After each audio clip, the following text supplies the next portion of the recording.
We're live. So I know every time we do this, game, we got to start at 8.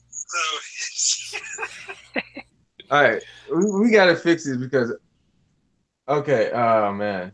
So Ken Scott, if you look on the right, it said that he jumped in. So I guess he wasn't the right one. Who else? I wish I could send emails out. You can. Okay. At the top left, where it has a little person where it says invite people. It won't let me. Right next to the mute button. Oh, let me go out. Oh, you're doing it on your phone. That's why, probably.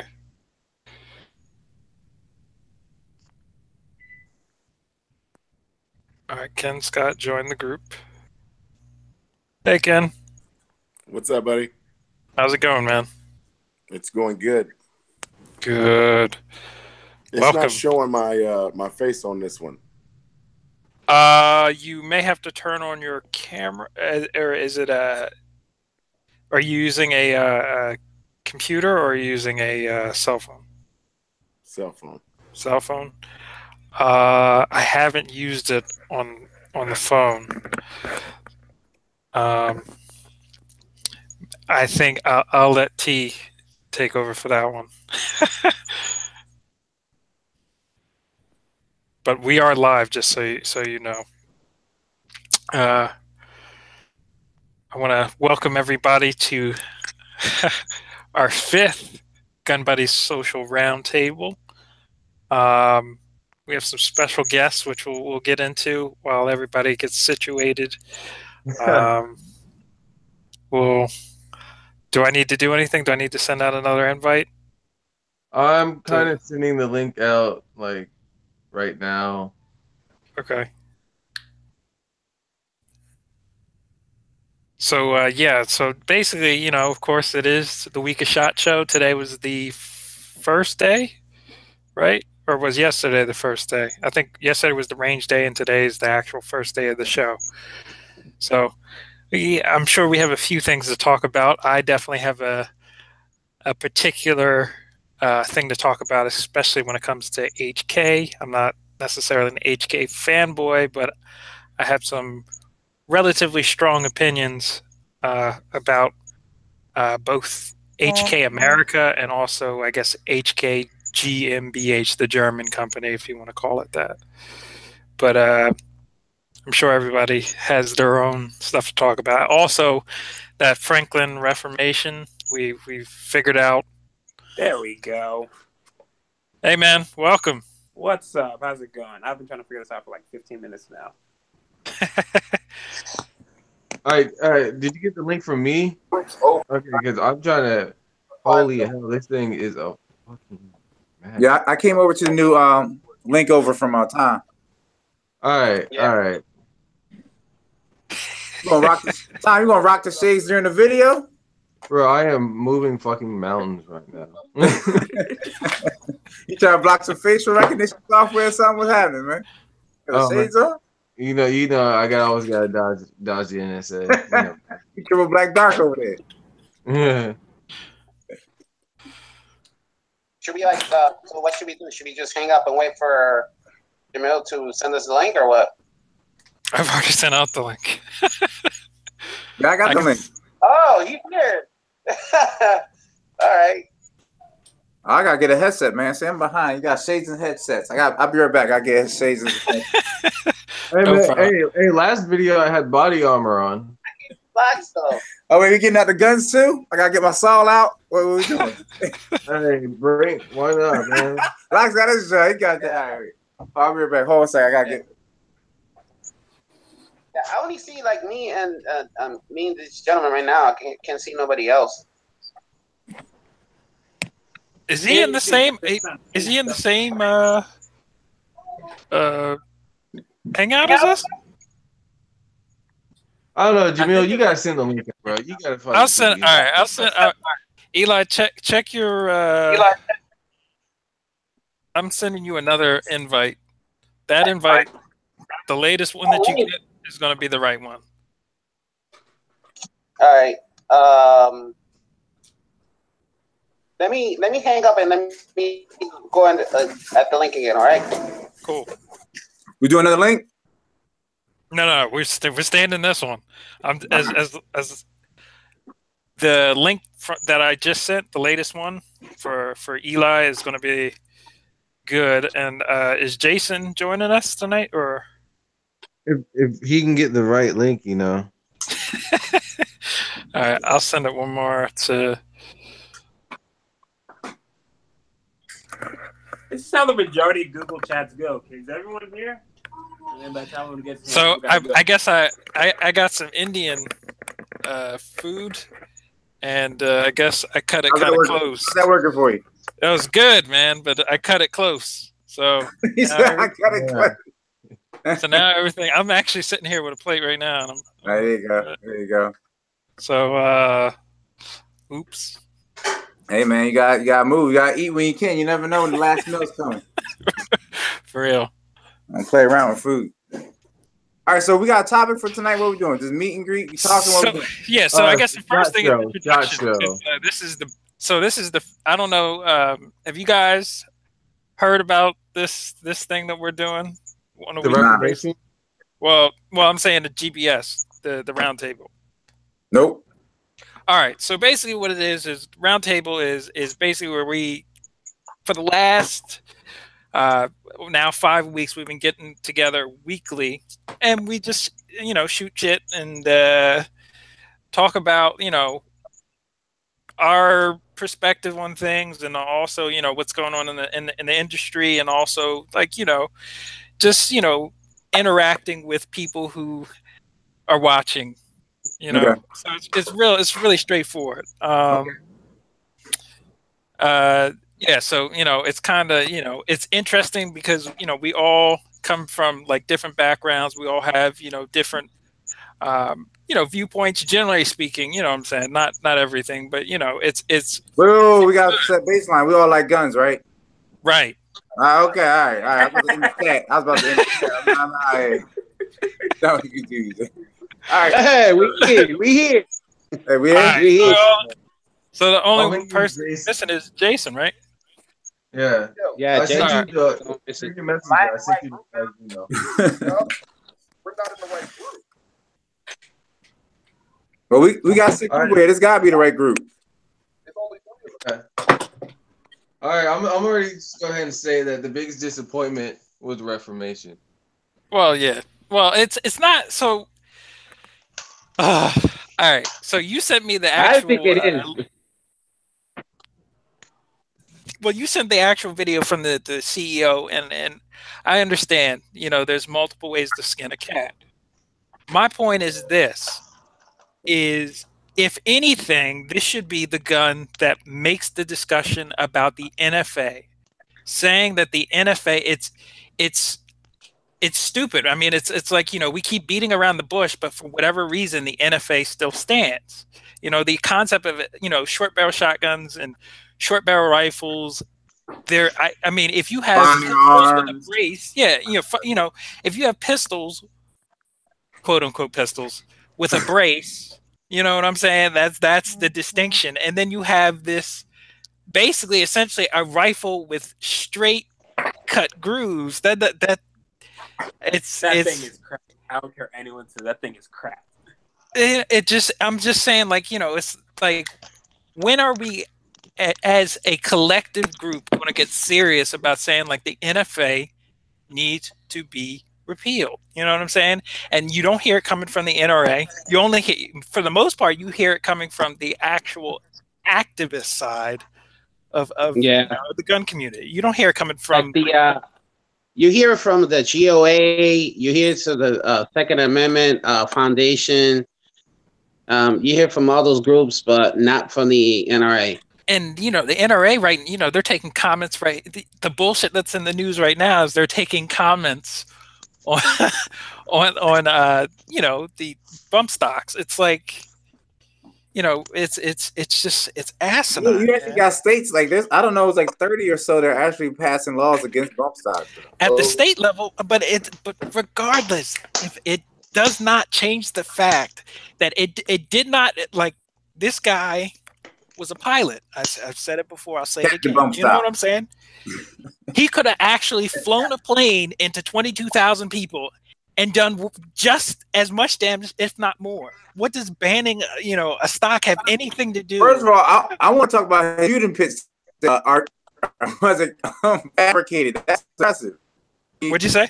The shooting stock. It broke up for a second. He set up they said he built like a whole enclosure. You know, he's making like a firing stand, and he made it so that he could get the angle right and get assist with shooting, and he wouldn't fatigue. Yeah, range cards. Advanced stuff. I was like, he's pretty advanced for a random gun shooter. I mean, I didn't see anything. Well, I didn't see what you're speaking of, but I didn't see anything advanced or technically sophisticated. I mean, it's just somebody who was. They said he had built into the window or around the window, basically, for lack of a better term, a firing stand, which allowed him to shoot down at the angle he needed to get the maximum killings and stuff. So I don't think. I don't. Like, I think that's. There's really no such thing as like a maximum angle. You could have been a novice shooter that has just been taught to use or operate the safety selector switch, and they could have killed 50-something people. It's 22,000 people running. Somebody is going to run in the round. Someone going to run into a round. I mean, it's like, I'm serious. You ain't got to be advanced or nothing to do that, and it ain't got nothing to do with the bump stock. It's the person. Yeah, I mean, the intent is to kill as many people as possible. You're gonna kill some people. All you need is the intent. That's it. If this guy is he gets a room, he finds a room that has the best possible view of this concert, right? Vantage point. Right? Then, as far as a vantage point, leaves to go downstairs in the basement and drag a bunch of shit upstairs to kill as many people as possible. You know what I'm like saying? a stupid amount of guns. You know what I'm saying? So he got 2 hands. He got 80 guns up there. That was crazy. It's like a scene how I'm gonna get you sucker. It's like a scene how I'm gonna get you sucker. That dude was wild, man. Come on. You could have had every gun there with a maximum 10-round capacity. He would have still killed just as many people. Yeah. Okay. Short. That's true. You know what? It's true because the reason is he had multiple rifles. That he could have just. Let's say even if they would have put like 10-minute rounds. And each magazine, it still would have been like he still would have done it. As you said, all you need is the intent. You're gonna find a way if you got the will. I mean, there's nothing. As I said before, we could have hypothetically had a completely different conversation where he just flew a fucking plane into all these people. There is he would have killed more people. There's nothing stopping him from. He had the pilot's license. He owned 2 fucking planes. Yeah. He would have killed more people. This guy is sick. He's sick. I mean, you can't legislate. So like when I'm teaching active shooter or like consulting for like a corporate firm or company. Somebody keeps calling, but anyway, when we look at the type of people doing these things, or frying chicken or something. Somebody doing something. I'm listening to you. Got my go ahead. Hey, somebody eat some fried chicken. Not good. All right. Okay. I got everything. Okay. So, All right, what's up? 77 Solutions. When we all right, go on, Ken. Person who's doing this kind of stuff, they all have some type of mental instability, and we also see that before it happened. They mentioned it to several people, and people just didn't take them serious. But it's never. It's like, just snaps and like. No, there's always pre-violence indicators. It's just that people are not aware of identifying those things, or they just ignore them. They fall in practice. Uncle Bobby was a little off, right? Yeah. Uncle Bobby, he's such a sweet kid. We would never think he would do something like that. Yeah. There's always the indicators. People just people like living in the candy lane world, so they just deny. They'll deny when they getting shot. Oh, they ain't me getting shot. Somebody else gets shot. Oh, it ain't me bleeding. Somebody else bleeding. So that's just how the reality of the world is. So there's always indicators. Just people ignore it, and it's always laughable when we talk about, oh, we got to remove these weapons of mass destruction, when you got to really just address the mindset where you think someone would devalue and or feel the need to be forced to such a thing, you know, be it bullying, be it a racial thing, be it a religion thing or whatever. But you got to address the you know, the maladies that lead to them. It's not the tool. You know, someone can run around with a hammer and go hammering people to death. You know, get them all on like a short bus or something. A short bus, a lot of soft targets on a short bus. You know, and they gonna outlaw hammers after that. You know, I was reading this one article. There's in China, and they got them all on a commuter train. You know, Chinese pack them in tight. They got like 60 bodies on that train. It's like 2-3 dudes knifing people, knife, knife. You know, they just motivated. It's all right. We're gonna get our knives. We're gonna get on this train. We're gonna kill some people. Well, the thing is this: it's a going after firearms is something that is fueled by the government. And, Yeah. I certainly see that. You know, because more people die in car accidents every year, but they ain't banning cars. These are known as facts. You know, like they just trying to go after it because, you know, the first way you have ultimate government rule is you dumb down the population. The second, you take away their defenses. You know, that's where they come with the reality stars from, making them dumb. For sure. So, and that's already started. These dudes dumb. People just dumb as hell. So, that, you know, honestly, like a lot of this stuff would stop, all the mass shootings and stuff like that, if they fear the consequences. If people knew that there are a lot of responsibly armed, trained guns, you know, citizens, they wouldn't be doing all this. Mm-hmm. You know what I mean? Now, I understand. Because I don't know where y'all live, but I know when I was living in Arizona, I'm in Philly right now. When I was in Arizona, I'm in Philly. Get the fuck out. Yeah, I'm in Philly. I'm in Mount Airy right now. Oh, we're going to have to talk, bro. We're going to have to talk. But when I was in Arizona, I know that the law enforcement and everybody was super polite because everybody had a burn on them. Cops were over there, you know, trying to pull people out of the car by the scuff of their collar and stuff. They might do that. They get shot 5 times. The district attorney will be like, well, he was trying to hit them up a little bit. So, I mean, I was in a bank. You had a big old 45 1911 on his hip. I was looking around like, yo, and nobody else see this. But that's because I was used to Philly. You know? So people a lot more polite. You got people running over, you know, domestic violence, breaking up stuff. Like it's a whole different thing when people are trained in the gun culture. You know, and it's just people are aware of that. I mean, if you look at the statistics for when they cut out, you know, personal firearm use in England, home invasion shot up way high. And they, you know, I don't know how you exactly do this, but they pulled some people that are doing home invasions. They said, yeah, we used to try to break in and burglarize, get it when people weren't around, but now we wait for them because we know at least they're going to have money in their wallet. I said, that's crazy. Waiting for the car to pull up and kids get out. All right, now it's time. So it's just an armed and alert and aware population is a completely different thing, you know.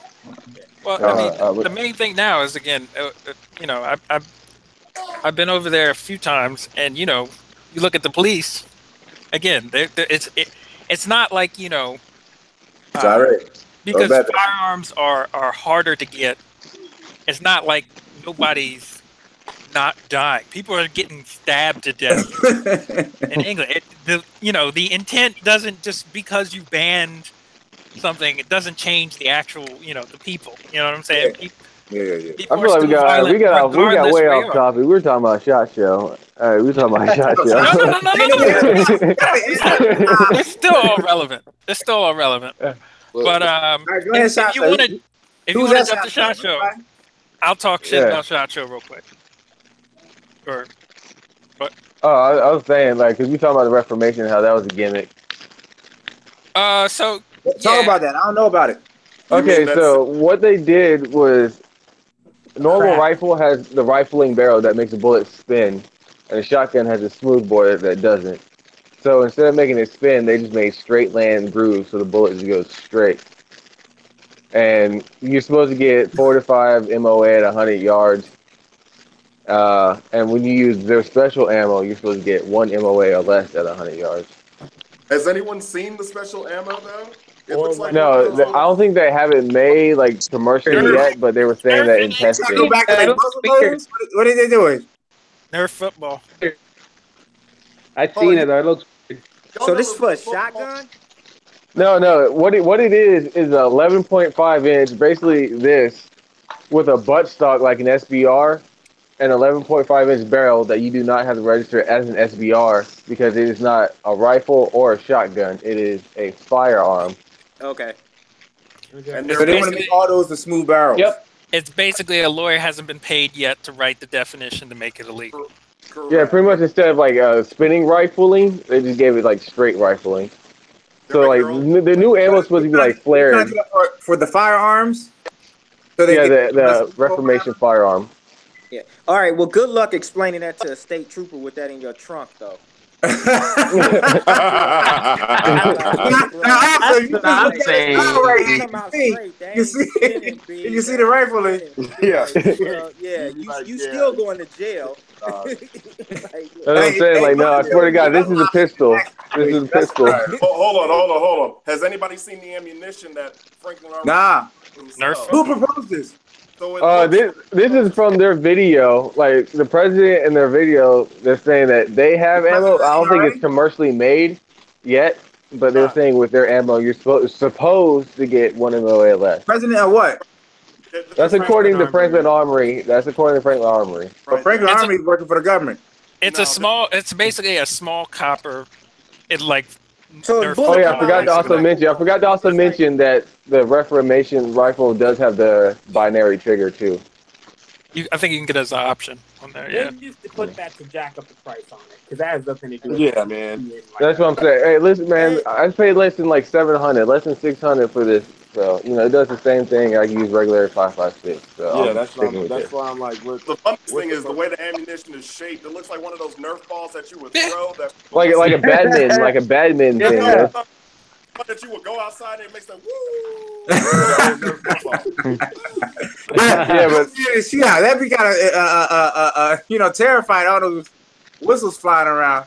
Yeah, that's how they had to make it. They were saying they had to flare the end and make the front heavy in order to stabilize it in flight. But it's like, but the thing is, like, after 100 yards, it keyholes. So is the government trying to push this? What do you think? Because that seems. I don't know what it is. It's like $2,000. It's like $2,000 for a rifle, and the thing keyholes. They were saying at 100 yards. It is. So that's what it said in the video.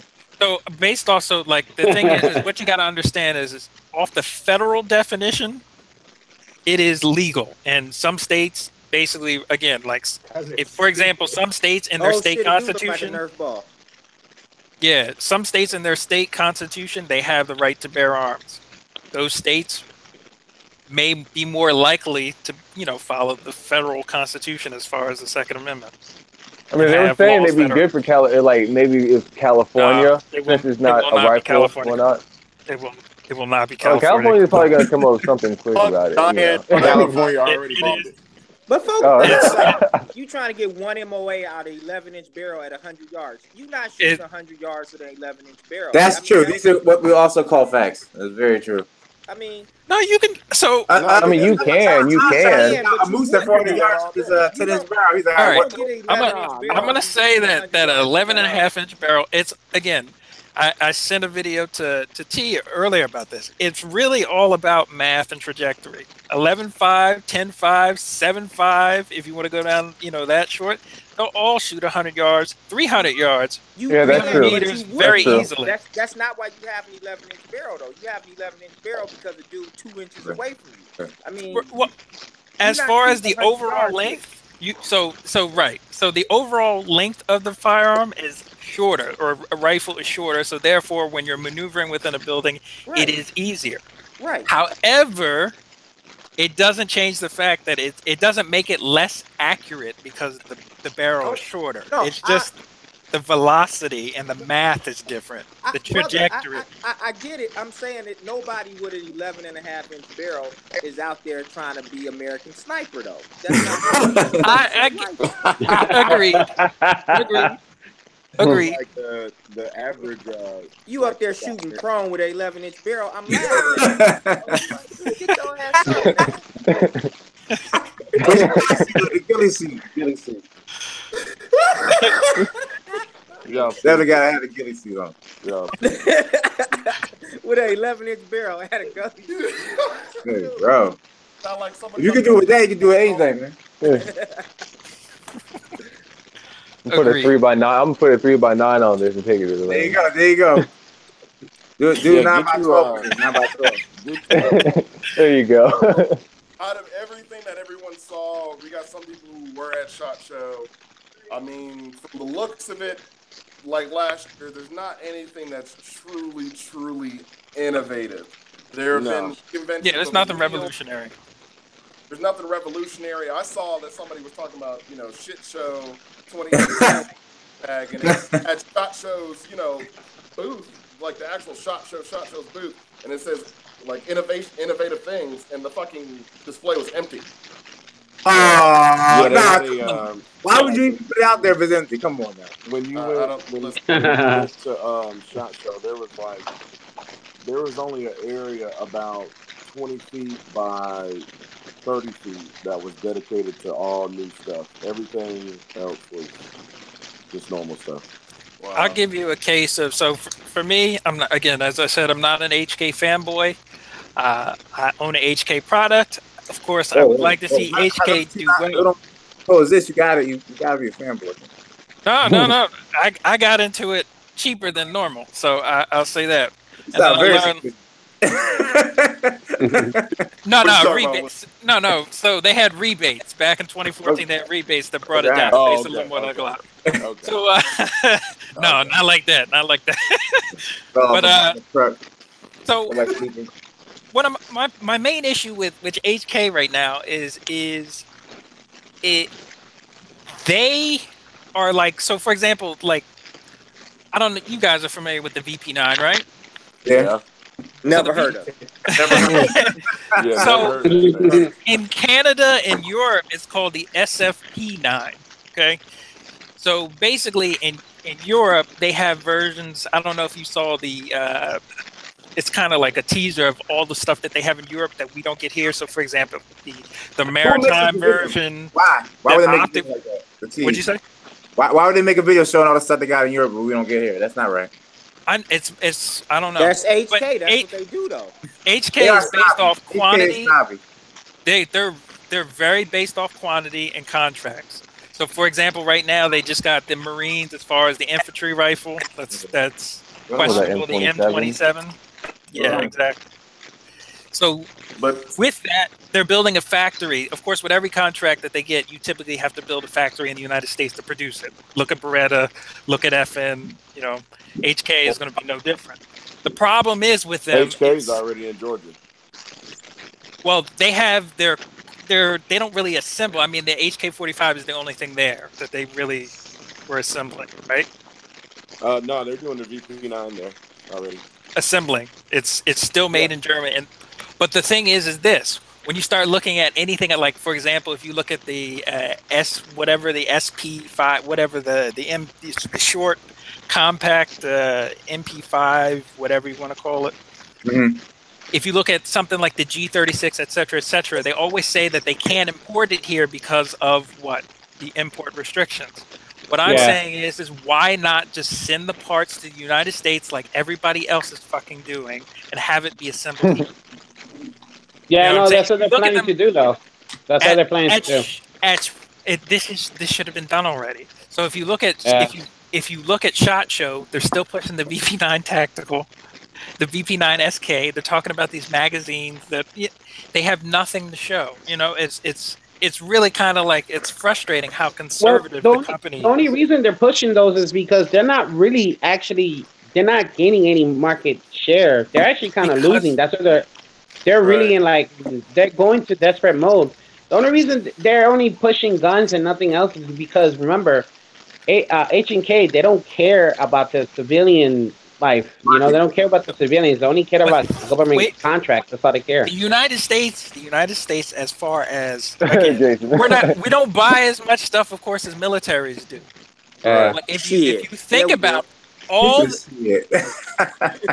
no, I'm saying, like, in quantities, indefinite quantities, you know what I'm saying? Those type of contracts, we don't, us civilians, we don't generate Jason, I want to hear what Jason has to say. I want to hear what Jason has to say. Yeah, these companies don't pander to anybody. Let's look at, first of all, two companies that make badass weapon systems no matter what, okay? That's HK, who you're bringing up, and FN. Look at that brand new PDW Scar. That's, 7.5-inch barrel, new redesigned everything. It looks so great, but then you hear those blasted words that says military and LE only. Oh, you know the funniest thing. Look, HK did the same thing with the 433, that new reinvention. It wasn't even there. No, it was there. No, the 433 was there. A matter of fact, Larry Vickers' channel just posted about it. Really? I haven't seen it. So check this. It's like Dave Chappelle on that one skit. Why? Fuck them. That's why. We don't care. That's how they treat the civilian market. I'm so tired of that. That's why Zenith. That's why look at Century Arms now making a complete copy or their own. Oh yeah, they're coming up of an MP5, and it should be out later this year, like in Q4. But still, everybody's doing this. Frankly, stop. It's like the year of the scrubbed gun manufacturer. Like everybody's like I'm being straight up with you. You heard Century feelings with that, bro. Oh man, I'm so pissed. Like, look, Century Arms has already made a G3 HK copy. They've already made, AKs and all the Romanian copies of AK. They came out with AK 9mm variant too. Yeah, they just came out with that. I'm telling you, to be honest with you, I'm kind of interested in that though. I'm not joking. True, but it's scary to say that Century Arms is doing the most innovation when it comes to the market. That is kind of you're right. Cause I was like Century Arms. I was like, really? Cause as soon as I seen that AK-9, I was like, really? But I was like, I kind of want to pre-order that though. I'm just saying. But here's the thing. Here's my one thing. If I wanted, there's a laundry list of guns and stuff that we all want. Like me on mine, I want a Mark 20. I want a DMR Scar. But why would I go that route when I can easily just go to CZ and pick up the Bren pistol? Yeah. Same thing. If CZ listens to their customers like they did, they listened when they brought the Bren pistol out, all they got to do is bring the Bren to an 308, and then FN will be in trouble in the States. CZ is doing nice stuff, man.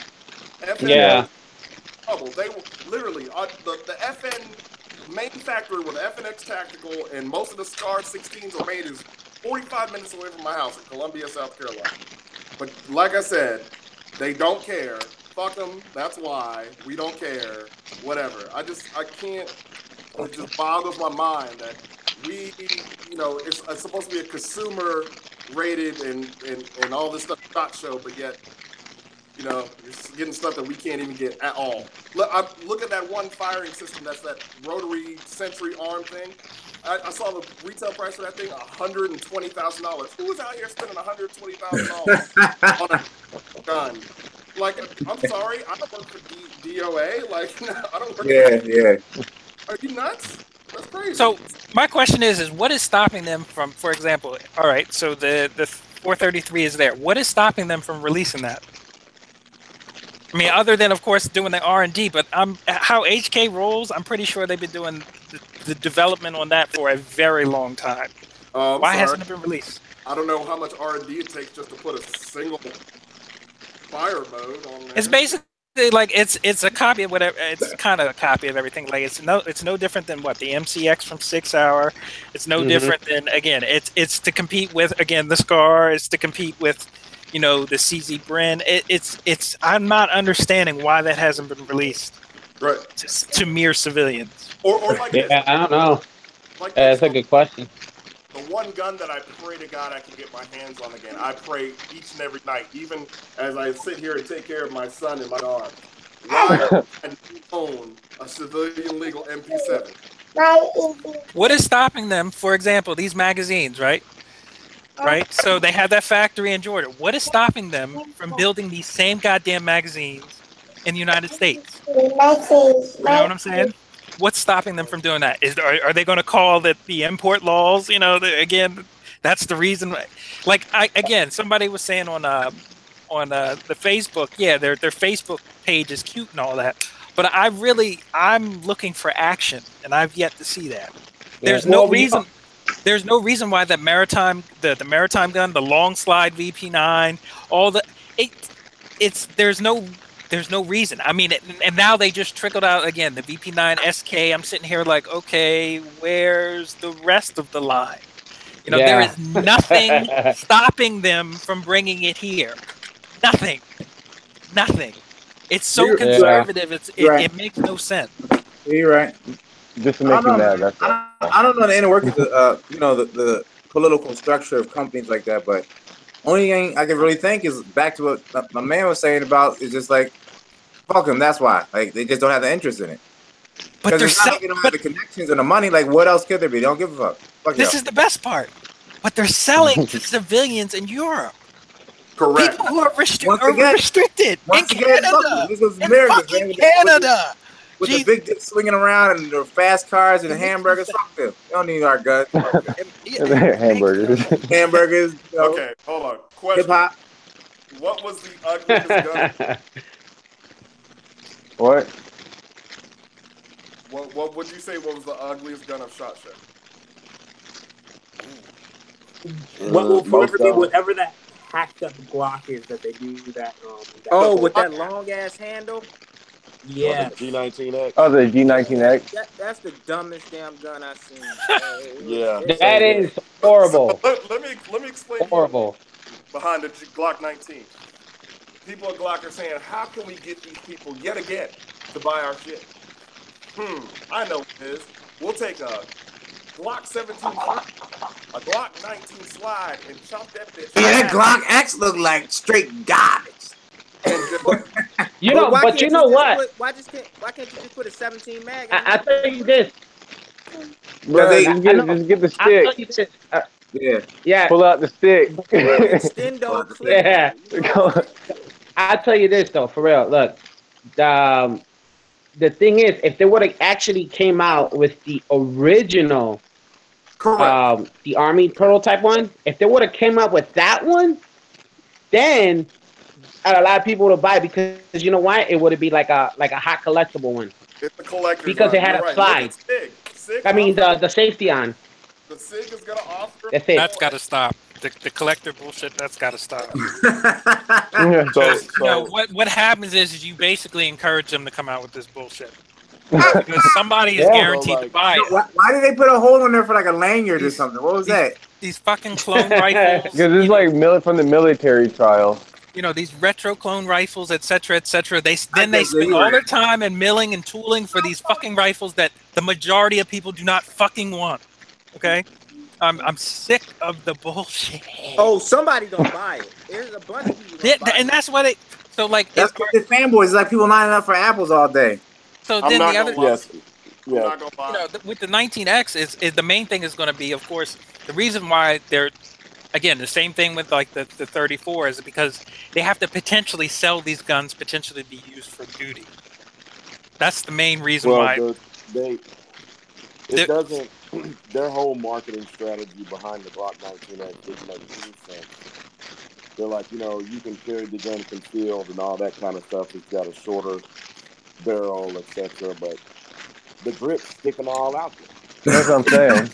Like the grip is the part that the grip is what you're gonna see when you're printing. You're not gonna see the barrel. Thank you. So I mean, honestly, I think from dealing with Glock and going down, like when they were doing all the testing for the FBI gun,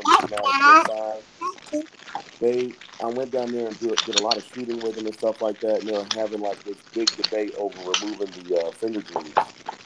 Removing the what? The finger grooves. I've learned about Austrians is that they'll agree with you and say, yeah, you're right, but they still won't do it. Like, that's dumb out of the way. Yeah. Mad stubborn. So I feel, honestly, guys, I'm really feeling that they're afraid that they're losing market share. So Glock's market share that they're concerned about right now is too long. And that is because Smith and Wesson now has finally come out with something that's. I don't think it's just market share. I think it's the actual production of the firearm. Every time you make a change, that costs money. I think somebody was saying like when they're selling, it costs like about like a little more than like $70-$80 to produce a Glock. Right. All the rest of that's profit. Right. So when you come around and you start changing, these, every the mold and little minute details, I mean, I would assume that would change the price. The reason why I'm saying that Glock is losing market share is because they haven't been innovative since 1998. Yeah, I'm still taking Glock 3 over all the other. Think about this. Glock got very lucky. They came out with a firearm in 1988, and it was at that time the most reliable firearm that you could have in the United States. For the most part, when you look at the handgun market, the 1911 was king, but everybody knows 1911s are very temperamental. You got to know what you're doing with them. You got to keep the maintenance up. So Glock got lucky. They came out with this gun. It was super reliable, and they built a brand off of it for, 28 years or so. So now, M&P came out with their stuff 12 years ago. It was now they came out with something, and it's dope. And M&P and all the other companies are very innovative. They're coming out with new stuff, and it's actually good stuff. Me and some buddies were talking about it, man. There's a lot of companies that have caught Glock, so they're afraid of a lot of market share. So you have to come up with something real quick off the hip. Dude, they weren't developing a G19X last year, bro. That was something. I'm being dead. It shows. It shows. I would have seen or heard of a G19X, or even if they didn't have a name for it, I never saw it. That came out of nowhere. It's not. Dude, it was if you read, so I had a chance to go read the actual solicitation for the MHS program. This was a year and a half ago, whatever the case was, when they put out the actual proposal, the RFP or whatever. Right. And basically, what I think they did is they built a bunch of frames specifically in this ugly ass color. Yeah. And what they decided is that what they decided is like we gotta make. I mean, though we put he's together over here hating on you. Though they put together and spent probably $20,000 to make these frames because it cost them nothing to make them. You know what I'm saying? They're going to sell them back to us because these collectors, they got to have it. You know what I'm saying? And they'll make their money back. It won't cost them anything. Well, it's smart. So, you remember pretty much. Last year, before the Gen 5 came out, and they came out with the Gen 4 with the front serrations? Mm-hmm. Y'all remember that? That was all supposed to be on the Gen 5 for FBI so they didn't have it. So here you go. You come out with all the bodies that are already set. You got to sell them. Same thing. I can believe that all day. Yeah. What you talking? No, I've never owned a Glock. The G19 you should. is the thing ever. I'm all reliable, simple and efficient. I'm fundamentally opposed to Glocks. Yeah, I'm with you. Until like last year, I started getting bored, and I wanted to do like tricking out and aftermarket stuff, and that's when I got into Glocks. But all before then, when I was actually like doing like real shooting other stuff, I was just like, no. Yeah, that's why I got it. You can just do whatever. They're like the AR handguns. Yeah, they're like the Honda Civic of pistols. Yeah, exactly. If they are, I mean, again, if we go back to the market share, if they're 60% of law enforcement as far as what they as the sidearm, there's a very good chance, like it has the entire support of the entire firearms industry. You know what I'm saying? No, everything. I mean, it's my number one holster. Glock 19 is what I make more of than anything else. I don't have a problem with that. Nobody's building shit for this. You know what I'm saying? Wait, what was that? What was that? I can't see it. What was it? This is a P30. What? Heckler and Koch. Exactly. A Heckler and Koch P30. Okay. So that nobody's building shit for that. You know what I'm saying? You got to go to Amsterdam with that, man. What'd you say? I can make a holster for that. It could be worse. It could be worse. You could be carrying a SIG. No, he could be carrying a Taurus. SIG has plenty. Jason.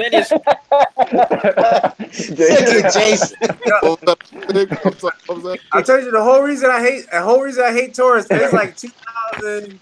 What? I think it was like 2005, 2006. I had a PT. I don't know. I had one of those It's That called PT one. That trigger's so horrible. That trigger's PT so throwing in the bad. damn trash. That's what Hey, this thing is beast. I don't know what y'all talking about. All right, this thing is It's a rat beast. king, yo. It's a rat king. This is the most reliable $250 you'll ever spend. Those words don't go together, bro.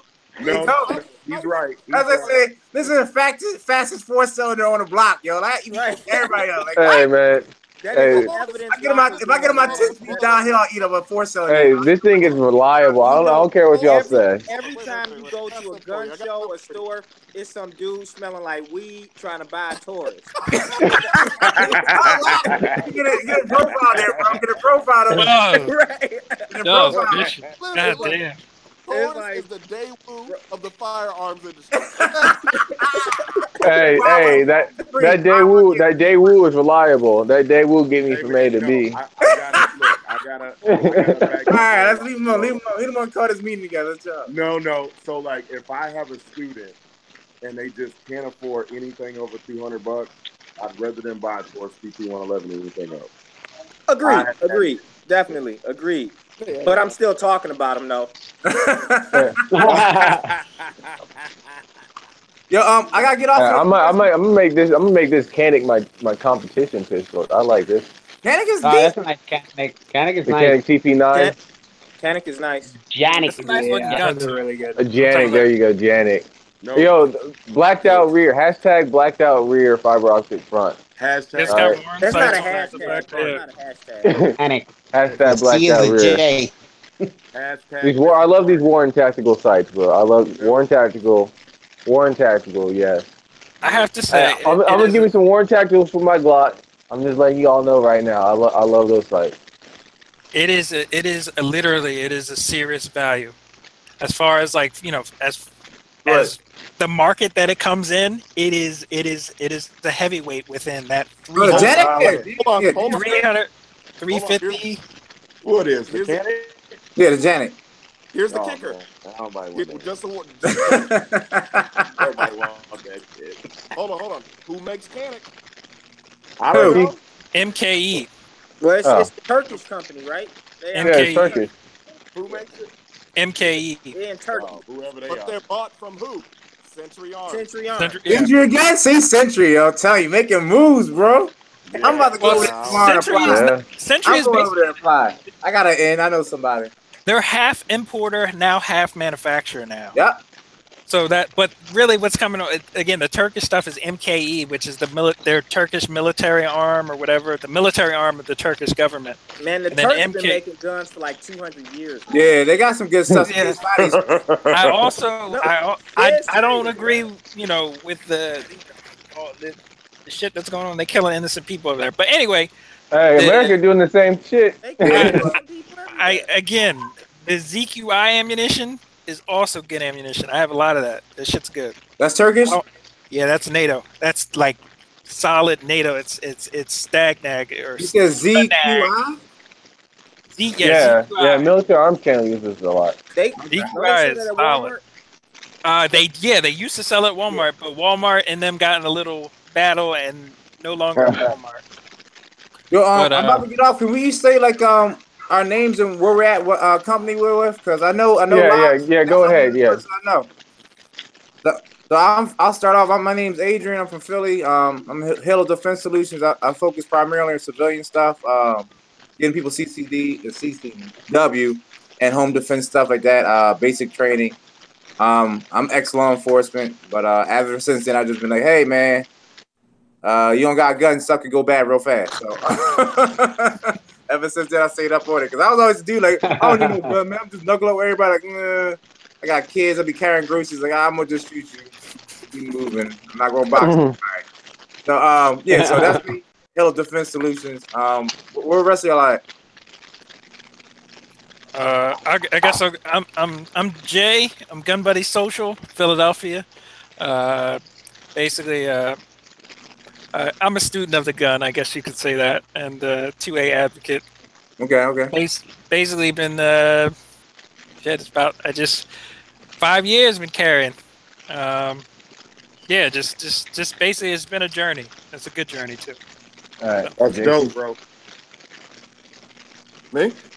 Yeah, Jason. Oh, what's up, man? Jason. In case you guys didn't know already, that wild flamboyant dude. Excellent. You me. Fell into the firearm game. Obviously, from there, kept on rolling. Don't mind the shirt. I don't work for this. I'm an engineer by trade. So. Okay. Yeah. All right, Ken. Oh, my bad. Who's going? All right, Ken. Okay. All right. So Ken. Oh, going. Shit. Go for it. All right.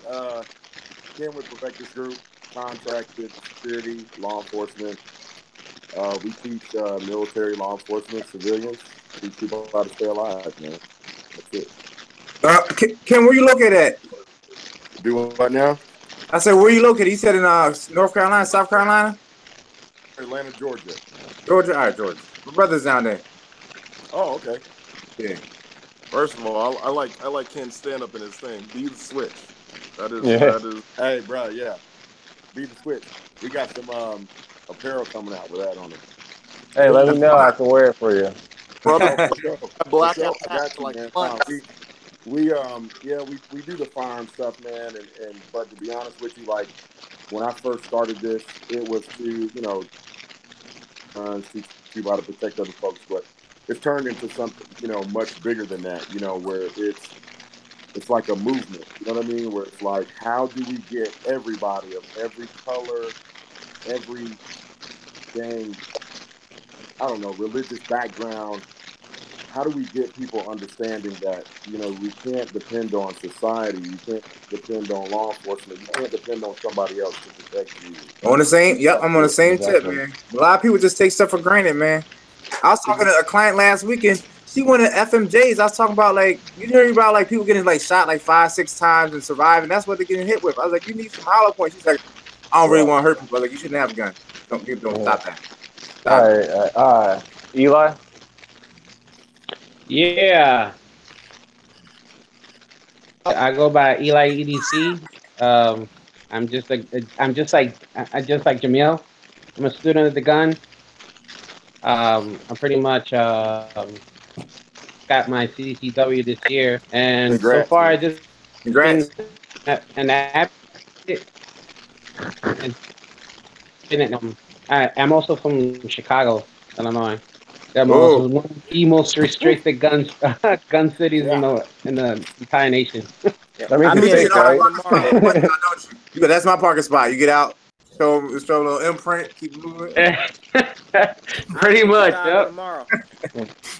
All right, 77. Yeah, Shanga, 77 Solutions. I make holsters, EDC gear. I've been doing so now for about 4 years. Got into it by accident. I'm a maker by trade, carpenter. My family comes from a family of builders. First holster that I made was for a PPQ. I bought it. It wasn't any holsters out there. It was actually leather. And I just went up in my workshop, made it. And the next thing you know, I was making holsters, but it wasn't any money in leather because I couldn't charge enough for how long it was taking to hand stitch holsters. So, yeah, not at all, right? And then plus two, I mean, everyday carrying leather is really not the best option. I started bending kydex, kind of perfected the craft, and been doing that for a minute. But that's kind of like a well-funded part-time gig. Full-time, I'm a teacher. I teach high school history. I coach cross country and golf. So stay busy. Got 2 boys. Got a 9-year-old and a 5-year-old. That's what's up. Yeah, so stay busy. But I'm here in St. Louis, Missouri. I'm a Detroit native originally. Been here now for about 12 years. And yeah, so if you guys need some gear, if you guys want to run some stuff through the paces or whatever, I know some of you guys got contracts and stuff out with with folks or whatever, but I'd be more than happy to send you something, check it out. My goal for this year is to not do discounts. No, that's understandable. Yeah, you gotta charge people rate. You got Man, it's what y'all brothers be killing me, man. I'm telling you. I don't do it anymore, man. You don't walk into the laundromat. You don't walk in anywhere else asking for a discount. Let me get a discount on that liver transplant. Like what? And the thing is, like, I don't get a discount. Discount on that MGB install you doing for like what? I mean, Holster Smith, Holster Builder, knife makers, all of them where I get my supplies from, they don't give me a discount. So if I'm giving you a discount, then that means that I'm taking something off of my end. And to be honest with you, when you start talking about the bottom line, I'm like, it's not even worth me making it. But but I have over like 120 gun models, light combos that I can do. It's pretty much I do anything from vacuum forming to still using a foam press. I can make anything. All right, so I'm gonna have to talk to you about some stuff, my man. All right. Yeah. Same here. All right, I think we got one more. Daniel. Yo, I'm in Chicago this weekend. Oh yeah, you know what? Just hit me up when you go to the city. Yeah, Daniel. What up? Daniel, I'm the Daniel Court here in Baltimore, Maryland. Are you close too? What? That's how you close too. Yeah. So, all right now, I can carry as bad intentions because we don't got concealed carry, got no laws that let us do anything. I started the Instagram about a year ago to just connect more with gun people because none of the people I know are into guns. But now it's more just getting them out shooting and then getting people buying guns. I've already helped about 4 or 5 people who know nothing about guns to buy guns. So looking to build it out some more and just connect with more gun people. And then mainly I enjoy arguing a lot. So I'm usually poking some mom demand action, or I'm usually emailing some senator telling them they're idiots. So there's always a bunch of people in Maryland to get on the nerves and piss people off. So they recognize my face when I come. All right, that's what's up. All right, I think that's everyone. Except for you. Yeah. They know who I am. All right. Oh my. This guy. All right, Locs and Loads Firearm Reviews. All right, the greatest YouTube channel on Facebook. Fucking check it out. Don't question it. The greatest ex-Navy sailor over here, Jacksonville, Florida. You know, I've been doing this YouTube thing a little over a year. Hey, I just got a sponsorship. So check out, use Locs and Load. Hey, if you want to save some discounts and stuff, man. Hey, save you some money. I'm just saying. But hey, I love helping people out. Love doing this, getting all these guys together, getting some different knowledge, getting different insight. Because I don't know everything, and I'm only 25, so I'm still learning myself. To know that. Well, what's cool about it is that I heard several of you say that you're a student of the gun, and probably one of the best things that I've learned is that we should always remain a student. What has brought us all together is firearms, but we should remain a student, in all aspects of our life. Because, knowledge truly is power, man. So, it's always stay a student. I've learned just as much from beginners and folks who've never touched a gun than I have from the guy who was a Navy SEAL. So, always stay that way, and you'll get far, So absolutely right. That's all I can say, really. If everybody could just, I know you guys check in on social media and stuff, but if you could follow the Advocate Tour, and Ken is definitely a part of that with Tier Defense and Colonel Noir and stuff. If y'all could be there for when Ken told this story, I'm not gonna lie, man, it's probably one of the best things I've actually heard in a while. So, well, I appreciate that. Dude, man, that was good, I man. appreciate that. Nah, man, we ain't. You know what? Most of the time, man, this stuff ain't just about the gun, man. It's 1% of the time when you have to go to your farm and actually have to use it, if that. So it's not about the gun. It's about so much more than that. And I think it's dope. I appreciate the compliment, though. Yeah, Ken, I'm down here in Florida, so you're 2-3 hours away, so I gotta definitely. Well, I'm coming down to Florida. I'm coming down here. When? February and March, and then a couple more times, and then what part? Leesburg and Tallahassee, and then we're setting something up with Okay, yeah, you're really close. All right, well, yeah, let me know ahead of time so I don't spend all my money on dumb shit. Go on the website. Okay. Go on the website and check it out. You tell me which class you want to come to, and I give you a discount, bruh. Yo, can everybody put down, like you said, your website and whatever, email, whatever contact information. Hey, baby girl. Hey, baby girl. You want to do that internally? We can do that internally within the group. We're in the Gunner Court. Hey, post it in the Gunner Court on Instagram since we're all on there. Yeah, make sure everybody's following each other. On the Gunner Court on Instagram since we're all in there. And, Isn't everybody following each other now? Yeah. I think I don't get Instagram. I gotta get everybody's Instagram. Everybody. If not, go on the Instagram little chat. Go to each little profile and follow everyone. Okay. All right. Oh yeah, let's put it in Instagram. I want to make sure I connect up and we can, try to build something with this weekly because it's important. Yeah. Every Thursday at 8. All right. Well, I'm gonna get off, brothers. I wish y'all well. Be well, and I'll see y'all around. Be safe. All right. Be safe. Be safe.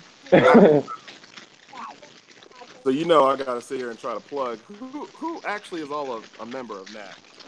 Hold on. I am. I just got that the email for the instructor thing happening down in, I believe, Georgia. Yeah, it's in Georgia. So Candace, you're next.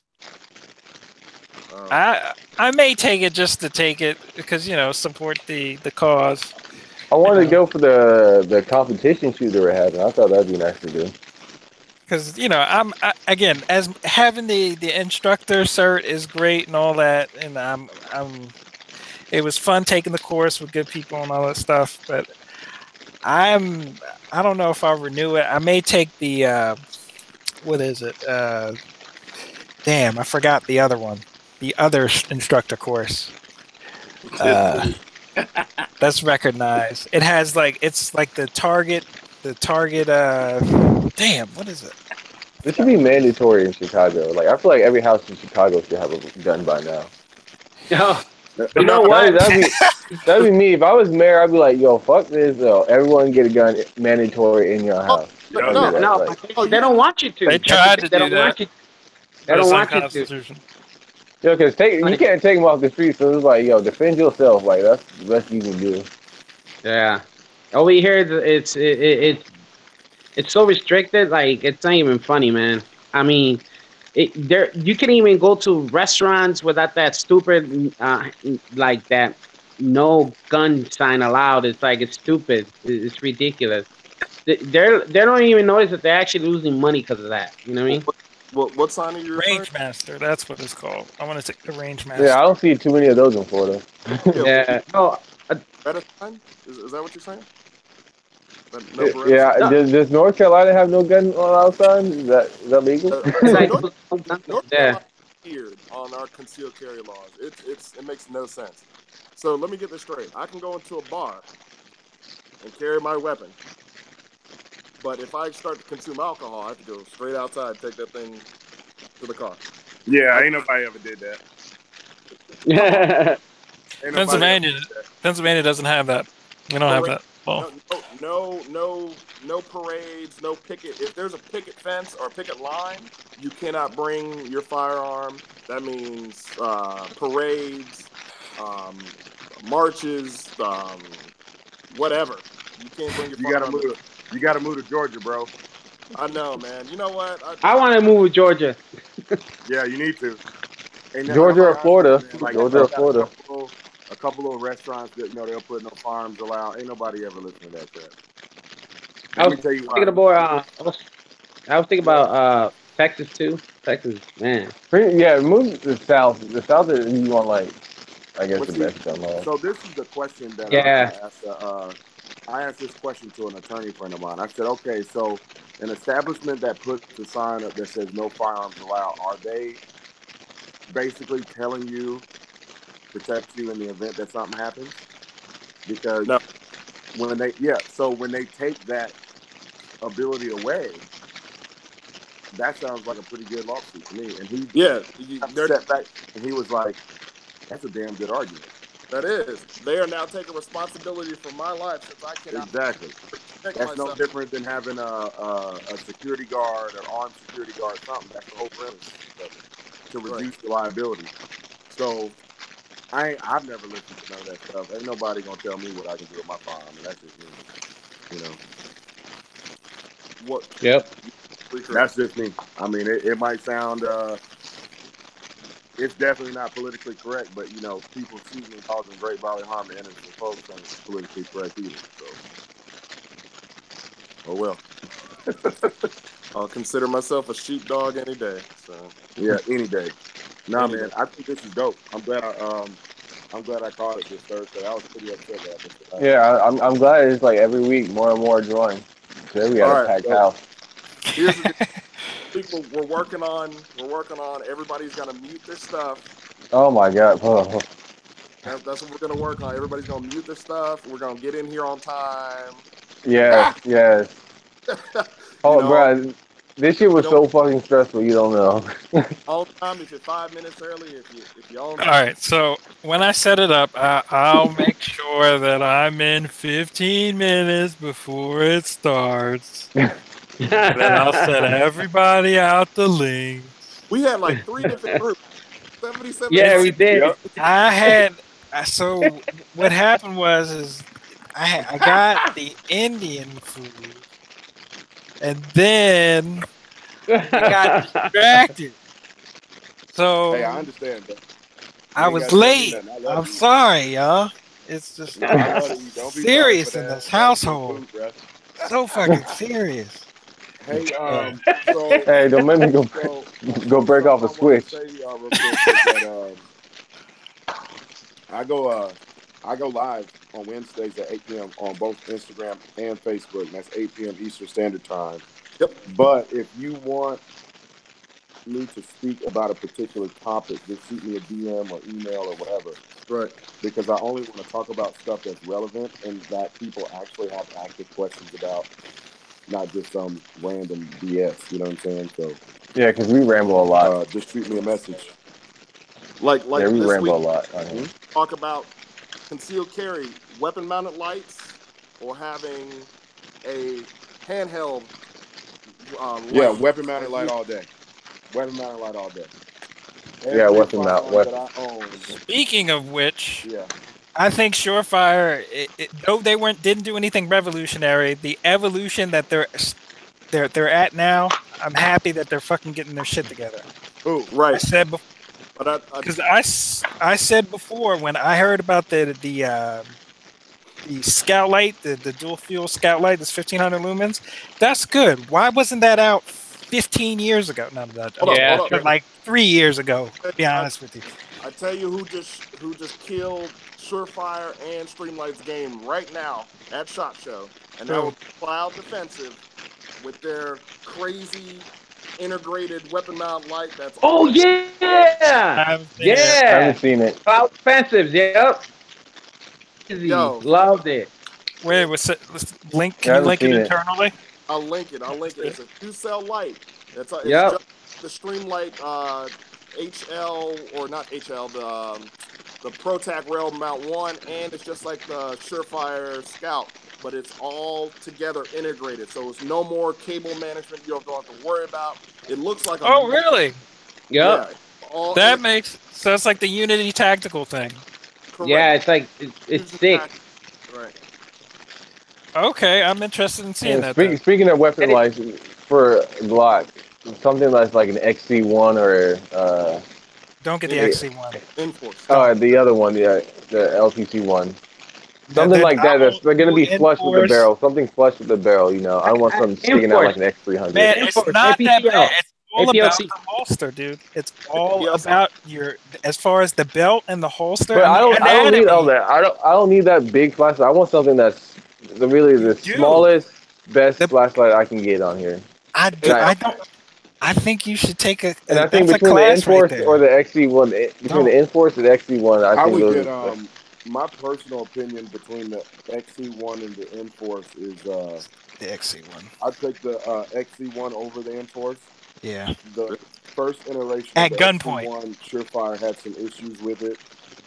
They have fixed it. I haven't had any issues with the XC1. The problem I had with the Enforce was that you can negligently turn that light on a really fast draw stroke. So, like, if you're trying to draw your firearm, you know, to defend other folks or something like that, and then you accidentally hit your light, now they know where you at. So, like, I like the XC1.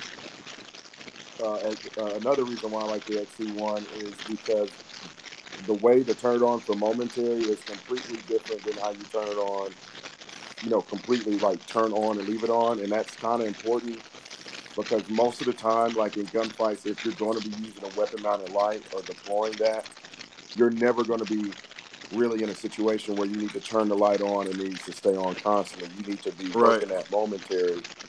So, and to work the momentary on the Surefire, it's a very overt act to get it to come on momentarily. So it's not going to come on accidentally, you know, all that kind of stuff. I had all the different Enforce lights that they had. I had the first version of the XC1. I had issues with the first version of the XC1.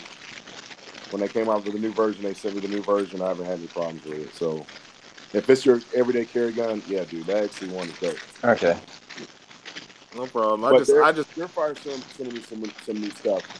And Streamlight sending me that new TLR7 and something else, you know. Yeah, TLR8 too. Yeah. It looks good, man. I like Streamlight products because I just don't like Surefire X300s because my gun stops here and then the fucking flashlight's all the way out. Oh yeah, man. Yeah, I hate that. Dude. Yeah. I don't like that either. I like 34.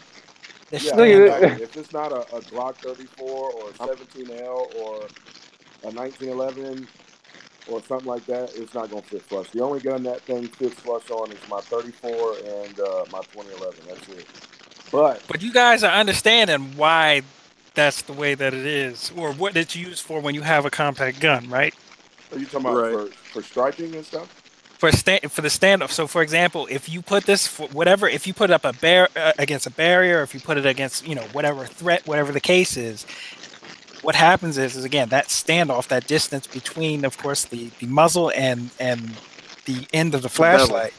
You know, that is a good thing. It's not necessary. I mean, I get it. Yes, it is longer than the gun. It is more. Yeah. It just seems unnecessary. It just seems more than I need. It seems more carrying because I don't want to prop my flashlight or anything anyway.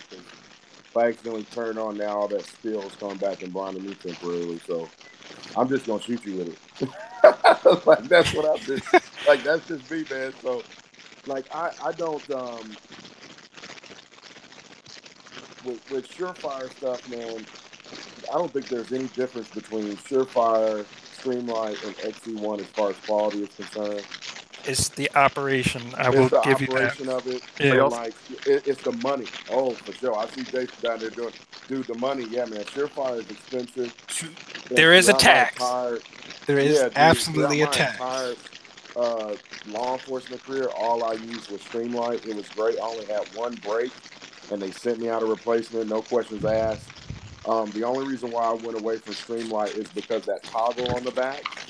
And I had a few instances where I meant to turn it on momentarily and I accidentally turned it on.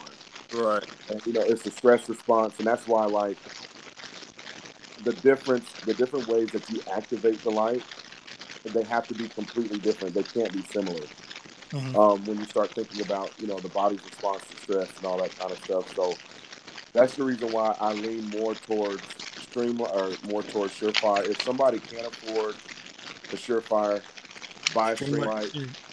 Enforce though, like if you're coming up pretty aggressive on your draw stroke, you're gonna hit that Enforce. You're gonna tap it on. And I don't. It just irks me. Man. I was like, man, I already know what's going on. You know, right? The XH35 is derpy to me as well. Which one? The new I guess the evolution of the X300 that they released. I didn't even see it. So it's 1,000 lumens, which is great, etc. It's got their new max beam vision. However, on the portion where it is here, they have toggle switches, so you can have your strobe function, and then you can have your high and your low. I want on. Yeah, but hold on. You can also That's bullshit. You can also What were you lock saying? it Sorry. out. And so you can What'd you also lock it out. What doesn't do that strobe, because the TLR1 HL, if you double tap by mistake and try to just It's do momentary, programmable. Yeah, it has the 10 tap. But the thing is like, it. So what happens is now you have this unit, and then they try to sell it. Oh, it has screws that protect these switches from being activated. I'm like, nobody was asking for that. Who was asking for that? Right. I mean, That's what you do is when like you run out of new shit. Yeah, strobe is like mid 2000s. I mean, like, who is really? I mean, I don't understand the context. That Right. There's no function. There's no function. Don't understand. It did not need to. It did not need to be made. Hey, strobes were hot when Juvenile was still making music. That's right. Yeah. I mean, nah, man. Oh, hey. All they had to do was make this same bot. Oh, sorry. What were you saying? Sorry. No, I was gonna say the other little thing that I was gonna say too, man, is like we have to really remember the context in which we would be actually using a weapon-mounted light in the real world, and we're more. It doesn't matter if you are whatever your job is. We're more apt to have to use a firearm at home, So, like me personally, I'm not really trying to turn no light on that got 600 lumens or 1,000 lumens. Now yeah, same here. That's why I like that XC1, bro. Little 100 lumens, boop, boop. I'm just trying to see what to do that. That's it. Exactly. Real close. I don't need someone that sees like 150 yards. I'm not shooting that far. Because if you're 150 yards away, I'm out. Yeah. So, So again, maybe this is really good because we get to talk about this. And when I got this dorky shit is the shit that I love. So my context is, again, I want to control so my main thing is I want to be able to identify and overpower whatever potential threat or threat is within my space. You know what I'm saying? Right. And I understand that, yes, there's a potential. There is. I mean, maybe. I mean, it's unlikely, the context of it overpowering me. I mean, I don't think the light would. I've tested. I admit I fuck around in the dark with this. Of course, clear. Of course, but in my context, I don't have any mirrors directly in my. I think it's fine. You know what I'm saying? But I think 1,000 lumens is not that much to. I would love to have 1,000 lumens right now on my gun, but it's not currently possible. You know what I'm saying? So yeah, I want to in the context of again, especially like. And you're dealing in situations where you're going from, say, a situation like how Aaron Cowain, Sage Dynamics talks about the context of it. Say if you're in a dark room, shining into like a room that has some light and etc. You want to have the power to be able to penetrate that. You know what I'm saying? And still have, I do, like. I completely understand that, but if I'm shining my light into a room that's already partially lit, I probably don't need my flashlight for accurate target acquisition. Well, say if you're transitioning from it's weird. It's the context of it is very limited, but still, I want the horsepower, and I absolutely But see, that's the great thing about all this, like. You can have whatever you choose. That I tell folks, it's like every piece, like it may not work for you. It's different stuff works for different people. Or if not, if before you go down. I mean, hey, if it works for you, man, go for it. Absolutely. Yeah. But like, just in my experience, it just never really worked for me. Like it hindered more than it helped. In my experience. All right, so we were talking about weapon light. What about night sight? I gotta head out in 10 minutes, guys. I apologize. No, you leave. You leave when the group tells you to leave. You said, what? We're not finished with you yet. What'd you say, Locs? Yeah, so the night sights, yes, no. What do you think, real quick? Not necessary. Yeah, night sights. If you have a weapon-mounted light, do you invest in night sights, yes or no? Nope. Yes, because batteries and weapon-mounted lights go dead. But the thing is that If it's your carry gun, you need night sight. You're more apt to have to use your firearm at nighttime than you are in the daytime. That is a well. Go ahead. I was going to say, again, yes, lights have the potential to fail both because of dead batteries, and also, of course, because of failure. But I think it's more, again, I think in the context of what takes priority on this, I think the illumination, having solid gear that is ready to go, that's able to I think identifying the target is more important than fucking around with the orientation of, or at least it makes more sense to me than fucking around with the orientation of night sights. You know what I'm saying? Because I don't understand the context of where it's limited. So the reason why the most important fundamental out of the 7 fundamentals is sight alignment. Right. And if say you're running a fiber optic front sight and you're running a blacked out rear sight, they're very popular right now, and it was made popular by competition shooters.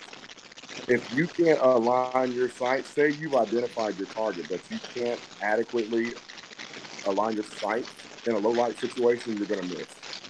And those situations, the sooner a bullet touches a bad guy, the sooner that threat is going to start to stop. So, like, if it's a gun that you're carrying every single day on your body, or it's a firearm that you've purchased and its intended purpose is to protect other people, you need night sights, because there's a 66% chance that you're going to have to deal with some type of threat at night.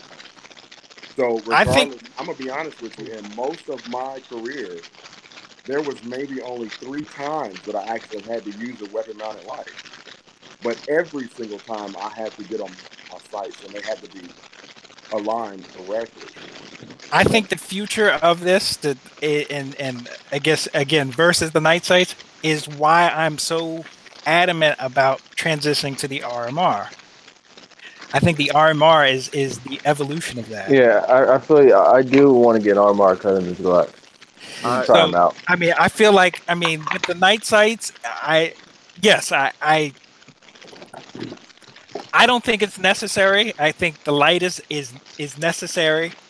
I feel that the evolution of, again, the iron sight, especially for somebody who has serious vision issues, I think the RMR is not going to be the end all be all but in my circumstance, I think it may be a better solution, especially with the good chance of my glasses being off. Regardless if it's night sights or if it's not, I can't fucking see shit. You know what I'm saying? But I can see a red dot. I've tried it. That's why I have it on my rifles, because I can't pick up. The RMR is going to give you the same advantage that it gives us on the modern device. That's a quicker sight acquisition. But, so take the RMR out of it. Take the light off the gun. And let's talk about the context of when we're more apt to, we have to think for what's most likely is somebody's going to kick the door in at nighttime, okay, and we're going to be asleep. So as soon as you wake up from whatever that is, you're already utilizing night vision just with your eyeball. Now, of course, you wear corrective lenses, I do, if I'm wearing contacts. I can wake up and I'm still okay. But when we have to go off of how much time do we actually have, the context in which it's happening. So you're going to already be utilizing the context one. You already have the tactical advantage because it's your home and you already understand the layout of your home. For most of us, we can just walk throughout our home without using our eyeballs. We're pretty much going to do. So I'm not turning on the weapon light by any means. But 2, I'm going to be able to get accurate target acquisition as far as target identification, because I'm utilizing my night vision. My Dorian is not utilizing the night vision because my front porch light or my back porch light was on. So it takes a little over a minute for your eyes to adjust. So from being in a lit situation to being in darkness. So that's why your night sight is extremely important, that they glow. I made a video on the True Glow TFX Pros. True Glow TFX Pros every single picture that I own, because you want consistency. I want every time I bring that gun on a sight that I'm seeing the same picture every time. Because when I'm dealing with somebody that cause myself and other people break my death, I need to be more focused on that person and not which gun and which sight I have on or which light and all that. I want to stay consistent, but I'd invite you to go and watch that. Even my competition guns have to go to it. Yeah. I have a bad connection. I have to have a bad connection because I'm missing. Yeah, it's kind of scratchy. But no, yeah, I'm in complete agreement with you, man. I'm all about night sights, but just like you said, there's so many things. Target acquisition is my main thing, and just like you said, waking up in the middle of the night. And here's what most people don't realize: even if you have corrective vision or corrective lenses or not, you picking up an RMR right when you've been woken up, you're gonna have that plume of that 3 MOA dot that's going to be flashing back at your eye, and you can't even really see what's out in front of you without projecting that weapon-mounted light to actually cast onto that subject or onto that threat. I don't think I'll get to use sights. So what I was going to say is so I think if I have time, which I don't think time will be on my side, because if they're in my house and they're waking me the fuck up, they technically already have the drop on me, right? Right. That's in that type of situation of where it's like, you're responding to them already, basically, but anyway, so for me, my vision is I don't want to brag, but shitty. You know what I'm saying? So, I mean, really shitty. So I know I will not. It will be, generally speaking, without my glasses, it will most likely be point shooting. Dead serious. So that brings up a completely different thing.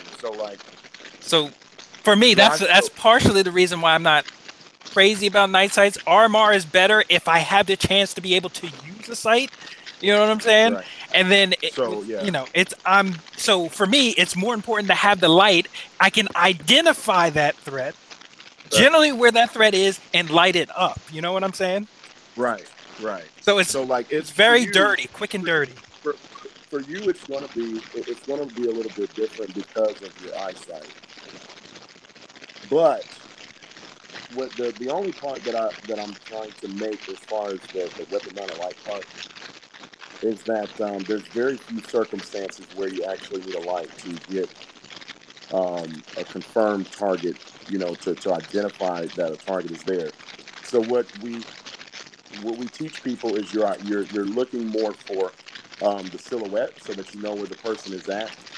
And the reason why the night sights are so important is because in a life and death situation, you're not going to have that opportunity to line those sights up perfectly, but you're going to be referencing those sights. So I want that glow of the sight to be there as I'm presenting the gun out and I'm referencing it and I'm pressing the shot, because I have to. It's more important to line up the horizontal than the vertical. Mm-hmm. So it's just not too many situations where you actually use a light, especially in that context of being at home and somebody waking you up and all that kind of stuff. It's just I would try it. I would go watch the video on the Two-Glow TFX pose that I did, and man, try them and see what you think. Right now, Two-Glow is the people who still have the patent on it, so they're super bright during the day, and they have tritium, so they're super bright at nighttime. And they work very, very, very well, very well. We got to do this again. This has been really, really, really, really, really fun. Don't worry. By the mid-year, we'll have this shit figured out, and this be a well-oiled machine. That'll be hopefully. Like episode 26, because we're at every week now, so we're at week 5. So yeah, at least I'm good. I'm happy with that. So far, we've been consistent. Week 4. Yeah, we did 1 week before, so we're following each week. So are you gonna do any coverage for SHOT or?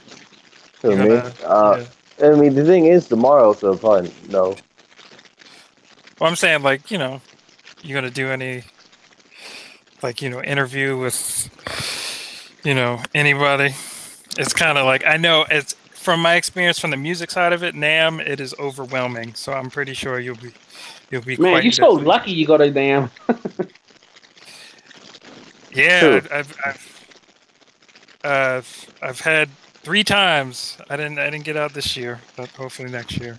One place I would like to go is Knob Creek, the Knob Creek gun shoot. Knob Creek, is that in Tennessee? I think it's like Kentucky. There's one Kentucky, Army did like years ago where it's like they had machine guns and they'd be shooting tracers. You do machine gun shooting helicopters. Yeah, I thought those. Yeah, they do that. They do that near you in Leesburg at Aries Firearm Training Center. They have that NFA shoot down there all the time now. Oh yeah, I did a video of one, but like I think only special guests got to go in the helicopter. Oh. Damn, I've never been in a helicopter yet. Damn, that's my thing. Just let me either. I want to. Let me know, and I can get you in the helicopter and all that stuff. Man, hey, Ken, please let me know, man. That is. Let me know, and I will make some time. Like, let me give you like a heads up. Hey, as a matter of fact, dude, if you come to, if you go on my website and look at the classes that I'm doing down there in Leesburg, I think it's the 24th and 25th of March or something like that. We're planning on doing something like that because we're going to do the teaching of the classes and we're going to do a lot of filming with drones and the little 360 cameras, and we get up in the helicopters and do that. I bet, yeah. I'll bring my camera too. For sure, yeah. Come on. Y'all's killing me. God damn. For real. I'll be the thing is, social media. The 9th to the 17th, I'm on vacation, so I am financially strapped at the moment to that. So, shit. Y'all stay on the website because we're literally going to be teaching this year. So, y'all definitely got to come out, man. We hang out and collab stuff, whatever you got. Absolutely. Yeah. All right. Man, I'm going to spend some time with my pregnant wife. Oh yeah, I was gonna say we've been on here for a while, so. And hey, could you send me an email to GunBuddiesSocial at gmail.com so I can have everybody's email? It makes it easier to send out because sometimes I copy and paste them from Facebook and then I screw up and then I got to go back and copy it. Just send me a test email and then I'll have everybody in a Rolodex. No worries. All cool. Right, so GunBuddiesSocial at gmail.com. GunBuddiesSocial and then just at gmail.com. All right, I'm gonna do it right now. Thanks, man. Appreciate it, Ken. Hey, thank you guys for the invite. Eli, hey, man, thank you for coming by. Thank you, gentlemen. Thank you, guys. Have a great one. Have you too, Eli. Stay safe next week. All right, next week. Peace. Peace, broskies.